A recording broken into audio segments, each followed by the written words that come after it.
George Juma, Ramogi TV, Migori. Nyakoronga jonko ke county ma Migori atiri nyaki weche matimore county Masamburu. Governor Masamburu Jonathan Leleit nena chiel kuom jomano dadho gi chieng' tich abich kod apisas mago kwach kich ewi kethruok mar arita kwe e county no. Jotelo ma county no kod jatend migawo mar arita Kithure Kindiki mondo keto okenge motegno e aluora Masamburu, Maralal gi Baragoi mar mondo mikwe odoge wang'e. Kowuoyo e county ma Nakuru bang' jotich ang'wen mago mag sirikal mar county Masamburu ndiko dhogi ka obila. Governor Jonathan B owacho ni monj Masamburu West koro nego orum ka apisas mag arita orido chenro makare.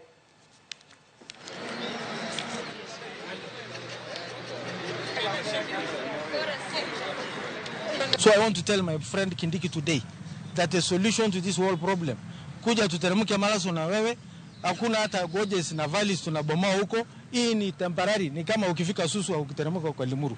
Tuende huko, tutoe watu, and you'll ask me one day. Watu wakitolewa Malaso, one day you'll remember me kuwa insecurity between Baringo, Turkana na Samburu, itakuwa kitu ya kuweka kaburi la sao. Serikali wanajua, na wanajua wale ambao wanalete mambo ya banditry ama mambo ya cat rustling kwa Samburu County. For long time tumeona Samburu West tulikuwa na amani, lakini since 2022 tuliona mambo ya banditry. Wasamburu ni wapenda amani na tunaishi kwa amani. Ile ukosefu wa amani ambayo imepatikana Samburu ni kupitia county jirani, na maafa ambayo tumepata ni mengi sana. Tumepoteza watu, vijana wengi. Dwe achiel nyaka ne jopuonjre manotimo penj mar klas 8 higa mokalo riwore gi skunde mag sekondar. Moko kuom jopuonjre pok oriwore gi skunde gi kaluwore gi onge mar omenda. Jonyuol mag nyithindo mawuok e anyuola mochando osebedo ka oketo geno maggi e basari mano mar somo mar NGCDF. Kata kamano ng'ur mathoth osewuok e wi omenda makamano e wi yo ma bende osebed ka ichiwego. Jafomo marwa Chris Owino ne obet piny kod moko kuom jod bura mar yudo duoko mag weche makamago.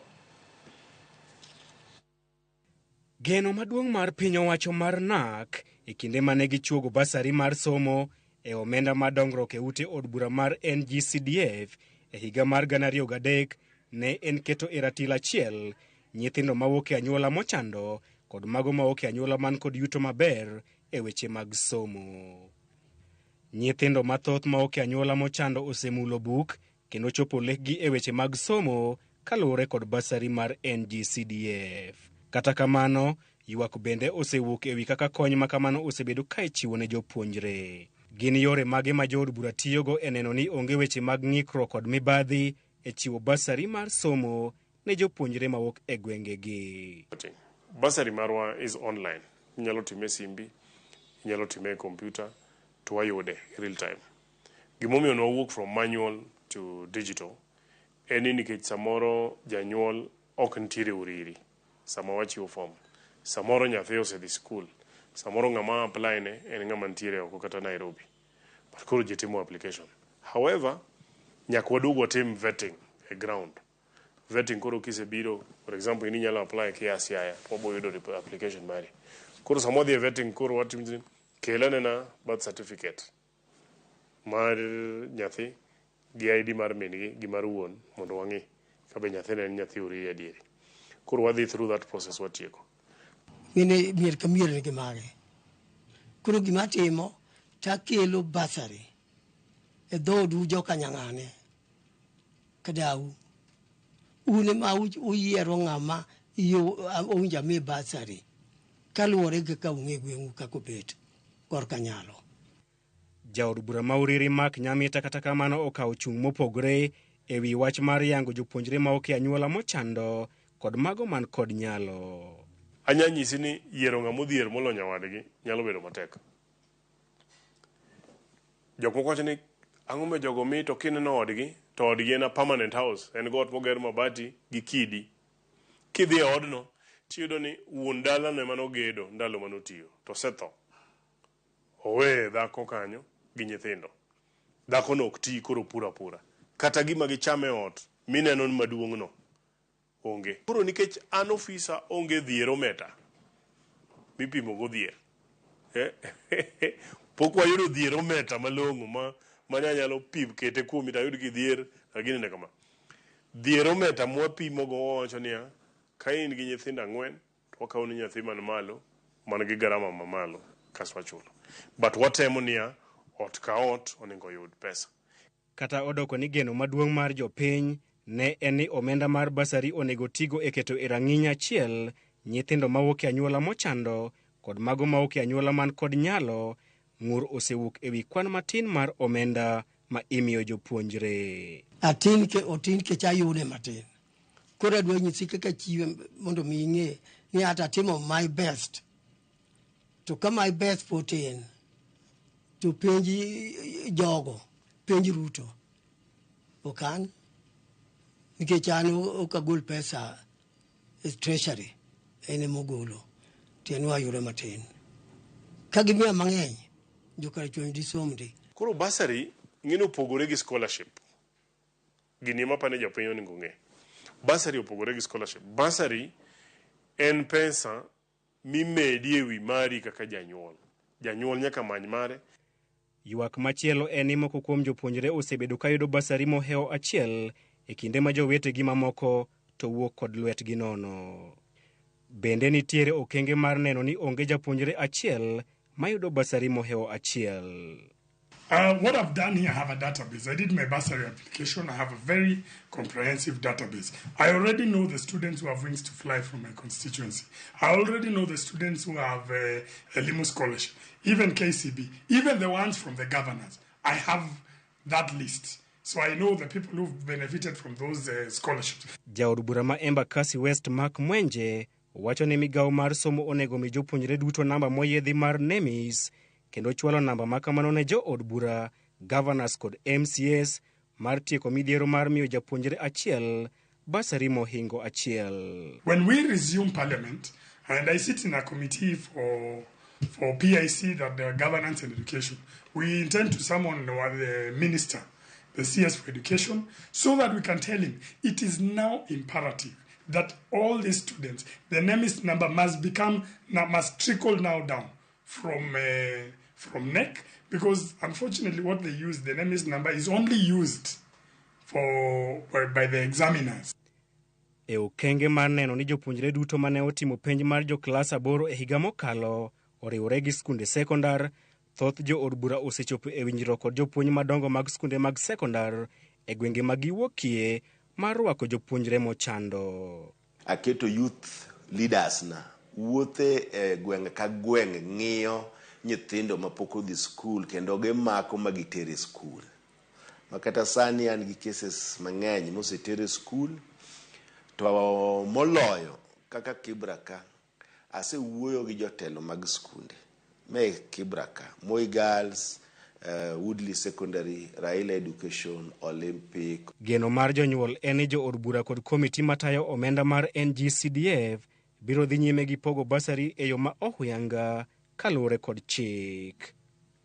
Chris Owino, Ramogi TV, Nairobi. Nyakwar mgajwang dakika 22 tok sachiel mar otieno kapok akaw yo matin wasoma moko kuom ote mabenda neno ka parni ote makamagi oronwa ilai magwa magote machuoka rede ka uchiel nono mbui mar Facebook, X kanyakla kod YouTube iyudowa achiel kachiel. Aneno ote kanyo mano mar Ruben Ombori iwacho neno achiel kachiel kintiere sori karungu. Weekly Fogutu hinbenda neno ote mari iwacho ni kaka pile iyudo weche manyien mos kintiere e gwenge mago mag Gikomba. Evan Sokoth iwacho neno chenro kintiere Kabodho Pap Onditi. Aneno ote moro kanyo bende mar Paul Owuor iwacho ni lit manade yawa yien manyalo kata tikende omiyo jinegore. Omulo Felix iwacho ni iwuok e gwenge mag Yenga Ulore iwacho neno makare kintiere kod mamani Alice Omulo. Nyakwar mgajwang yienwa mar mondo mi wakaw yweyo machuok. Kaduogo kendo abro bedo ka kilo ni moko kuom weche mabende pod wantiere godo e chenro mar Ang'ich Welo. Kik idhi mabor.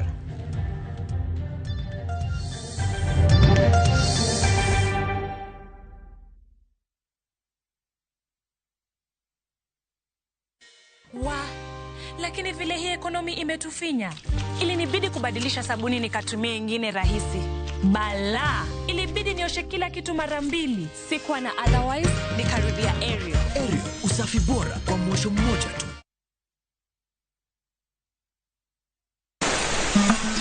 fwenyo chuny kitwa. Ang'o miyo yie ni chako mana mine? Dak ne chake yie chuo. Yie ni chako mine nikech mine ma pito. Ng'e sigana kod kido manyiso ber kod mit piny. Ike jaduong' manokwongo kama niluongo jaduong' Ngeso Kosanjo. Kaluwore kaka kidi ma jaduong' ohero kaka chiege maduong'. Kidi jaduong' ni Kit Mikai. Kendo rom kod jorit kitwa. Mondo ne en dero mar jaduong' madhaka mora mora ok dheye. Piny mamako dhogi. Kamaru biro to maru to e dala. Iyecho ne chiel. Omake amaka kama anyawana adhiadhia kinywana limi. Riuri kod Rabala Kwasi owadgi Rajabu. Kendo koro go jonam grech en duoko rech manise ng'iewo. E 111. Ngeso ka ngeso, saa 1:45 otieno. Mane Ramogi TV.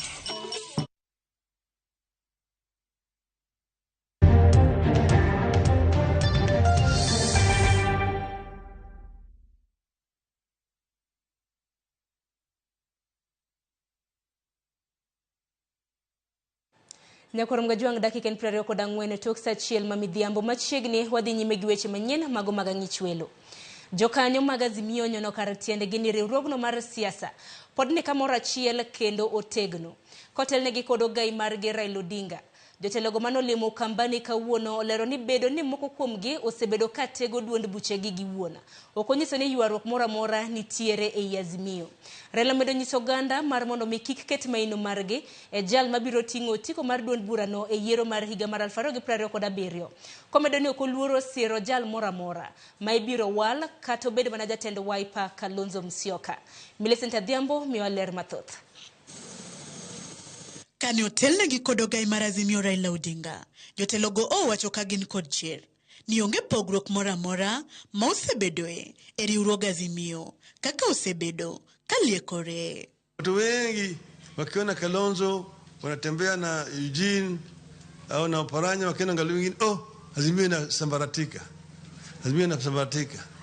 Kwenda Raila na kwenda kwa mambo ya recruitment ya wanachama wa ODM, Azimio sasa inasambaratika. Hapana. Kila chama ndani ya Azimio wanajua kazi yao. Kwa wale ambao mnaweka ile speculation ya kwamba Azimio imegawanyika, I want to assure you Azimio remains united.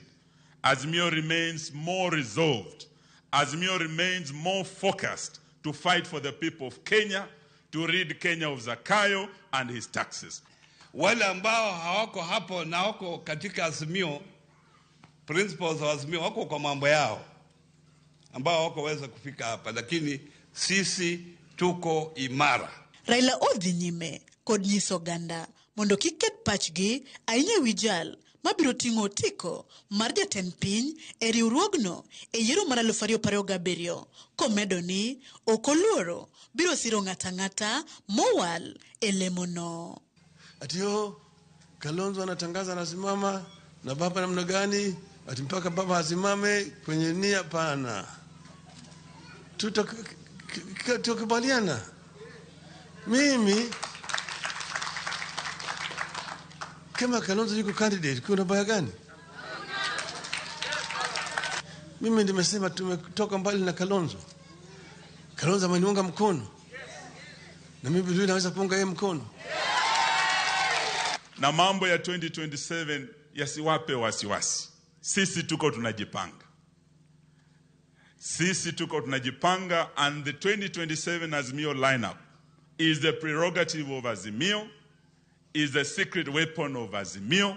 Bende egi kwa jopiny makono mondo chung' motegno bang' Odinga kaachiel kod Kalonzo mondo gibigi thuloko e telo sirikand Kenya Kwanza chop yiero ma 2027.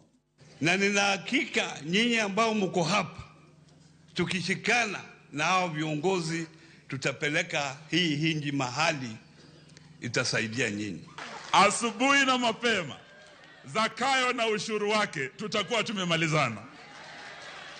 Mutaendelea kushika Stephen Kalonzo Musyoka na Raila Odinga na Azimio. Sisi tuko tayari kuendelea mbele hadi tuhakikishe we actually discharge the sacred duty of ridding this country of Zakayo and his high taxes. Hilo ndio lengo letu kubwa. Magi duto ne owachi e nyasi iko mar mosenindo Willy Mulwa Muasya mane en od jatend Wiper Kalonzo Musyoka e gweng' ma Kasala e kaunti ma Kitui. Millicent Adhiambo, Ramogi TV. Kopogore gi mano, min od jalup jatend piny Dorcas Rigathi osingo mar telo ne mine e loro kuonde uso math moko puodhi ponono ni piny owacho ok bi kawo okang' mar loro bachego masani uso kuong'a matieko ngima oganda. Kanolose skul primar Makangai mantiere kar ching'o od bura ma Mwea West kama ne oromo kod anyuola 23 mag jogo manowito ngimagi tok madho kuong'a motimo kwiri juma mokalo. Dorcas wacho ni giyol mar rango kinde ka kinde ka mine kod wuone iko nyithindgi. Dorcas omedo ni gibiro riwore kod kanise mar konyo tiego rowere mamadho kuong'a asasa kendo chiwo negi thuolo mag tije. Dorcas nochiwo omenda maromo Sh10,000 moro ka moro ne familia moro ka moro. And it has a role to play. As a county government, gavana wetu amejaribu sana kupambana haya maneno, na kuna sheria ambayo itakuja kupitishwa next week wabunge wakirudi ya kupambana na haya maneno. Na Her Excellency ameuliza all law enforcement agencies tushikane mikono. Pombe ambazo zimewekwa sumu zinapatiwa watu wetu wanakufa. Watu sio mbuzi na si ng'ombe, si umbwa kama au ni paka. Watu wawe wanakufa namna hii. Na vile mtu anakuja anapelekwa kotini mara 16. Mtu anaachiliwa anakuja anaua watu, anapatiwa nafasi nyingine auwe wengine. Sasa ameua 23, 5 wamepotea macho, ni vipofu sasa, na familia zao zitaendelea kuwa ndio zitapatiwa hiyo mzigo. Wananchi wamechoka, kina mama wamechoka na kina baba wamechoka. Wale ambao wanafikiria wataendelea kama sheria haitawashika, sisi kina mama tutafunga hizo ba. Eric Mukonge, japuonjre mar klas 11 skul sekondar Makaria e kaunti ma Kirinyaga, mane pio tero chienti changwen mar jumani e kinde mana gigoya bala. Otere kar kano ringre ma Kerugoya referral e kinde ma podi rito bero mare e kinde ma nonro pod dhi nyime. Koyango masirano komanda mar obila e gwenge mag Masawa John Torori wacho ni masira makamano notimre kar saa 10 odhiambo. Komedo ni gisechako timo nonro e wi masira makamano. Notem chiwne japuonjre no resruok kapok ne otere e od thieth machiegni. To kata kamano okenge mar reso ngimane ne ok onyalore. Anyuola Mukonge pod penjore penjo mathoth kaka nyathigi ne owito ngimane. By best performance. Kwa amefukuzwa na school fees Saturday. Mamake akangangana akapata school fees on Wednesday. Wednesday kijana akakuja kwangu. Akaniambia niko mimi nimerudi shule. Nikamwambia wewe enda usome na utie bidii masomoni. Akaniambia bye. Na utaenda lini? Utaenda kesho. Kesho uende usome na ufanye bidii. Sasa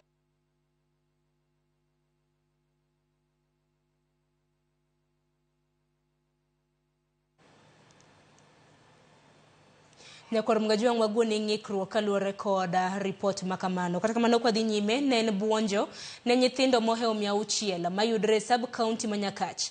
Toka ne giyudo basari kowuok kuom jatelo kendo jasiasa Nation Angudha. E nyasi mane obagi e skul primar ma Urudi odiochieng' ma kawuono. Nation kuja ne olero ni maromo omenda maromo milion 8.2 idhi chiw mar neno ni okonyo jogo ma ok nyala. Bende lero ni nyithindo mang'eny osekoso dhi sikula nikech koso omenda mag somo kosingo ni chenro ni ibiro bedo ka dhi nyime higa ka higa. Jonyuol kaachiel kod nyithindo mane yudo kony makamano ne odwoko erokamano ne Liz Foundation ka gikwaye mondo med siro nyithindo mamoko.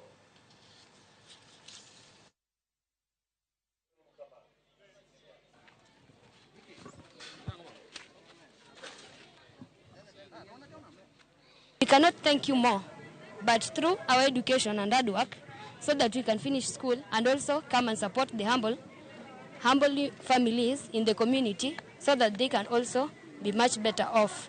And we thank God for that. One pile one mon liete ngama ngi onge ngama de ibe onge ko gol kata basari mon monge kisungo senje jore mano oseyudo inel makasa nduge mutingi matres to inini koro Kalis Foundation nyonya sao kelo nyakachka Otimo nwa wono jowadwa. Nyasaye mad gwedh na nyathi dhako ni. Kawuono wachiwo basari na nyithindo ma oingo 500. Wachiwo basari nyithindo 635 kendo wachiwo 8.2 million. Milion 2. Milion 8.2. So 8.2 million. Chenro ni en man konyo jowa magin needy. So I decided to start this because nekech gweng'wa manyaka kaka rango tiyudo ka ji mang'eny koso dhi school nekech wach mar school fees. Kwano ni mondo akel project dala ka mondo wainua mondo wating' oganda malo. Kawuok nyaka chatiri nyaka weche matimre kaunti ma Kisii kama jotelo mopogore opogore mawuok e kanisa mar Pentecostal Assemblies of God Church. E okang' machielo nitiere gi pogruok mar paro gi tende kanisa no. Banka moko kuom jotende kanisa no ne odinegi oko mar kanisa mar Ramogi PAG mantiere Kitutu North e kaunti ma Kisii. Wachore ni chik mar dino negi oko ne ogol gi jagoro maduong' mar kanisa no. Chieng' Tich Ang'wen mar jumane nochuno jotende kanisa no mar bagoromo oko mar kanisa no. Wirani Chukdar bende nosechiwne siem mar mondo mi kik yie mondo romo moramora otimre ei kanisa. Kaluwore gi jodito e log tich mar PAG mantiere Nyangori e kaunti ma Vihiga. Moko kuom jotende kanisa mar PAG ne dwaro choro nyime thuolo mar tendegi kata bed ni ne oselandi yiero mar jotelo e kanisa no mowinjore otim chieng' tarik 27 mar dwe mar adek. Ingefanyika katika kanisa letu la Ramogi PAG, lakini Ramogi PAG ambayo ni district ya Entanda. Lakini jambo la kushangaza ni kwamba tumepata kanisa limefungwa. Wakubwa wanasema wao ndio wakubwa wametufungia tu kufanya, lakini uzuri ni kwamba mkutano umefanyika. Tumefanya mkutano mkubwa, mkutano mzuri sana.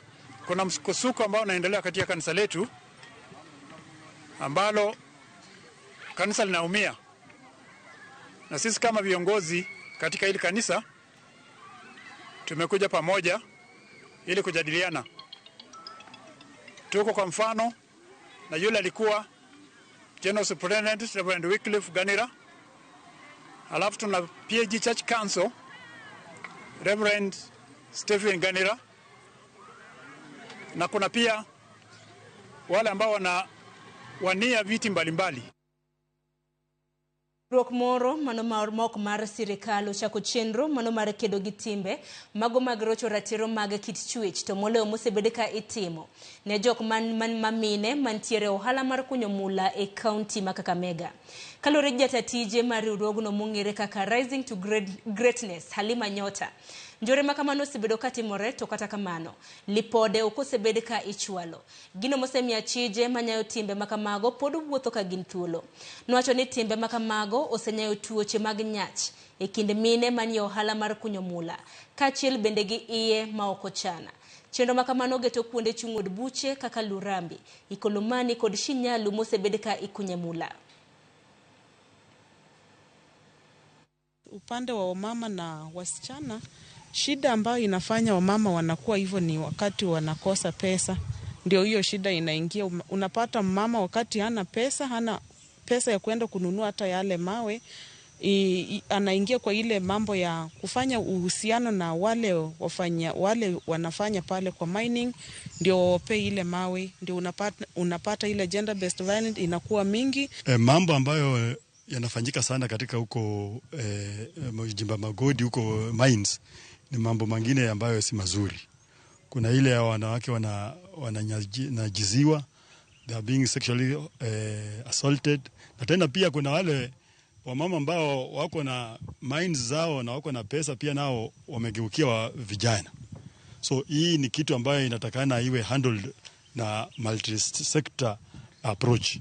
So that sisi kama stakeholders tukuje pamoja, serikali, community, wananchi, tuone ya kwamba hizi shida zinaweza ondolewa namna gani. We are more than happy that we are launching this project which is funded by Amplify Change, and it is a project that will run for the next 18 months and will specifically put the community at the center of addressing cases of gender-based violence, but also ask the government to ensure that we are having working policies and also legal frameworks that speaks to the realities of the community.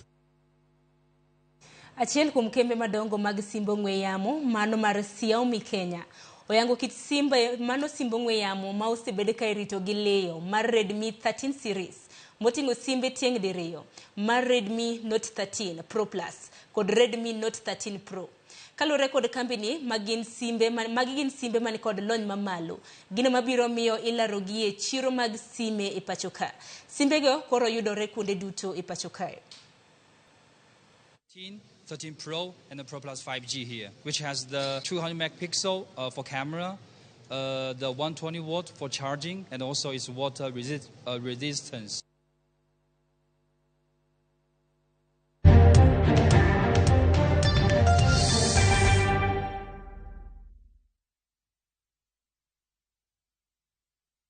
No money? No problem. Travel now, lipa later. Na View Travel. Masai Mara or Amboseli, 3 days from 14,500. Savo, 3 days from 22,000. Mombasa, Odiani, 3 days from 16,500. Malindi or Watamu from 25,500. Dubai, 5 days from $650. India, 6 days from $830. Thailand, 5 days from $1,190. Santorini or Mauritius, 5 days from $1,160. Maldives, 5 days from $1,799. Bali, 5 days from $2,000. View Travel. Dream. Explore. Discover.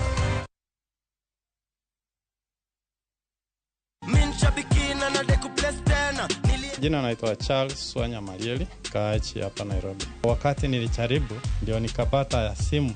Hongera, wewe ni msindi wetu wa 13 out of 15. Nilikuwa na my daughter akaniambia, "Daddy, ni ukweli." Ni ukweli hao. Wale naonanga kwa TV na mimi nimekuwa mmoja katika mzindi. Hii pesa itanipost kwa watoi school fees. Kila mtu yuko na bahati yake. Akijaribu atatoka bure. Wajaribu sabiki ni ya ukweli. Bonuses nazo ni no.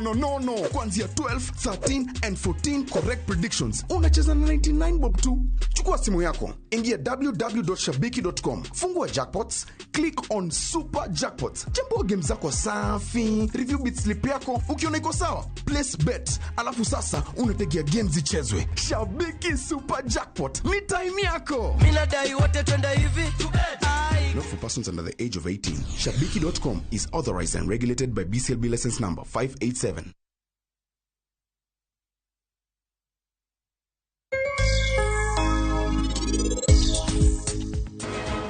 Gima jonyuol nigo oko heri kata matin. Ingeni min param kamoro achiel gi wan param gin gihero nyathi gima param ahinya. Gin gibarese.